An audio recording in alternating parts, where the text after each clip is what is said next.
Chère Françoise, chers collègues, je tiens à remercier Isabelle et Pauline qui m'ont invité à contribuer à cette petite intervention enregistrée. Je suis vraiment désolé de ne pas être parmi vous aujourd'hui pour fêter la carrière remarquable de Françoise, qui n'est pas encore finie, bien sûr. Mais je voudrais au moins évoquer une partie de ce qu'elle a réalisé ensemble avec ses collègues de Nantes et ses étudiants et étudiantes dans le domaine des humanités numériques. Dans ce champ, elle est vraiment une de nos pionnières, quelqu'un qui a saisi de bonne heure des possibilités de la numérisation pour les études théâtrales. Quand on pense à l'étude en ligne du théâtre français de l'Ancien Régime et de la Révolution, il faut absolument reconnaître l'école de Nantes, que Françoise a créée depuis 20 ans. Au tournant de ce siècle, il y avait deux chercheurs notables qui poursuivaient des pistes nouvelles pour étudier le théâtre de la foire et de la comédie italienne à Paris, Françoise et Barry Russell, à Oxford Brookes University, en Grande-Bretagne. J'ai fait la connaissance de l'une et de l'autre vers l'an 2000. Je me suis lancé dans le projet César avec Barry et avec David Trott de l'Université de Toronto, mais Françoise n'était jamais loin de notre équipe pendant ces années où nous avons conçu César.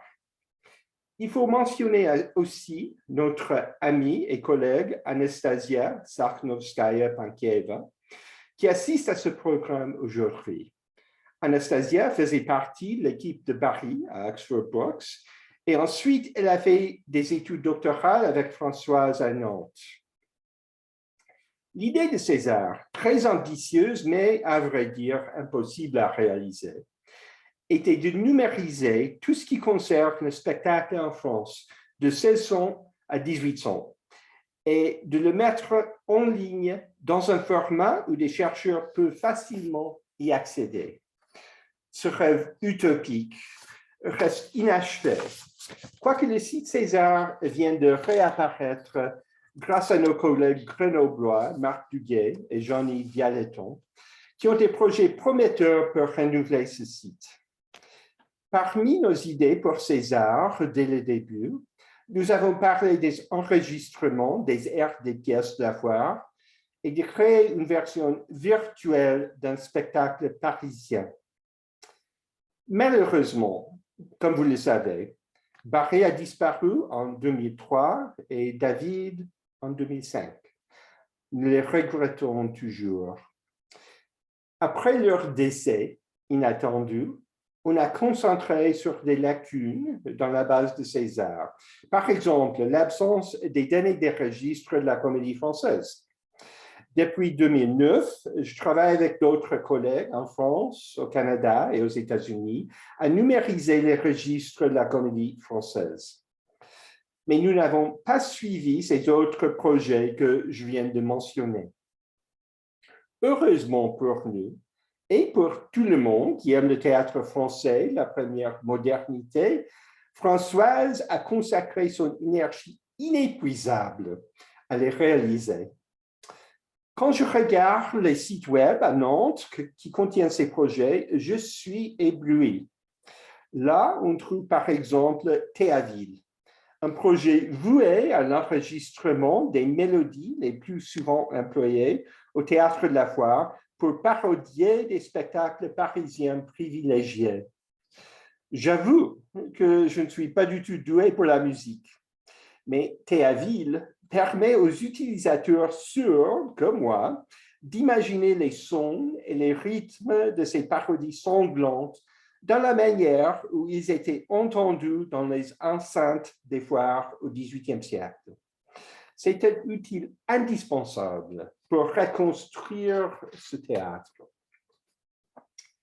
Un deuxième projet inestimable qu'on trouve sur les sites de l'école de Nantes, c'est Recital, le projet que Françoise mène pour numériser les registres de la comédie italienne. Cette source si riche pour l'histoire du théâtre en France, comme les registres de la comédie française, était très difficile à consulter quand Françoise a constitué son équipe pour aborder ce problème. Comme d'habitude, Françoise a trouvé une voie innovatrice. Ensemble avec son équipe, elle a créé un outil qui permet à n'importe qui avec accès à l'Internet de saisir ces données sur un formulaire en ligne. Je viens de regarder ce site l'autre jour. Il y a actuellement 1866 contributeurs qui, jusqu'au présent, ont fait 20 756 transcriptions des pages des registres. C'est un progrès énorme. Et en plus, il représente une démocratisation importante de l'activité scientifique universitaire. Avec Recital, on assiste à une aventure dans la popularisation de nos connaissances historiques. Quels seront les résultats quand on invite le grand public à participer à la production de l'histoire du théâtre? Enfin, quoi dire au sujet de Vespace, le projet que Françoise a entrepris ensemble avec Jeffrey Leichman à l'Université de l'État de Louisiane pour créer une version virtuelle d'une séance des marionnettes. J'ai eu la chance de participer au premier atelier dans la Louisiane que Françoise et Jeffrey ont organisé autour de ce projet. Dès le début, il était évident que l'équipe qu'ils ont assemblée, qui comprenait des universitaires, des informaticiens, des architectes et des artistes, allait réaliser quelque chose de frappant. Nous avons eu un rapport sur leur progrès lors du colloque des 18e en Amérique du Nord au mois d'avril dernier. L'équipe a déjà construit virtuellement un théâtre forain d'après des archives et des images de l'époque. Ils ont identifié une pièce à jouer dans cet espace et ils sont en train d'animer un public du théâtre qui réagira virtuellement à ce spectacle. Ce projet pose des questions épistémologiques fascinantes. Pourrons-nous faire confiance à cette reconstruction en temps réel d'une soirée théâtrale qui s'est passée il y a plus de 2 siècles? Quelles sont des possibilités et des limites de cette tentative de faire revivre un moment théâtral du passé? Alors, il est évident, d'après ce sommaire trop bref des travaux numériques de Françoise et de ses collaboratrices et collaborateurs depuis 20 ans, qu'elle a imaginé une autre histoire du théâtre en France au XVIIIe siècle.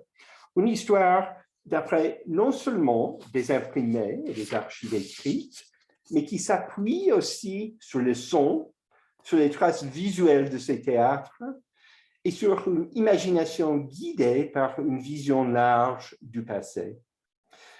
C'est une histoire qui prend en compte non seulement des grands écrivains et des grands interprètes du siècle des Lumières, mais aussi le menu peuple de cette histoire, des machinistes, des souffleurs et un public populaire et divers qui contribuaient massivement à façonner cette histoire. Si j'étais doué pour la chanson, je ferais maintenant quelque chose que j'ai vu plusieurs fois lors des interventions de Françoise au colloque et aux journées d'études. Je chanterai un air parodique en hommage à Françoise.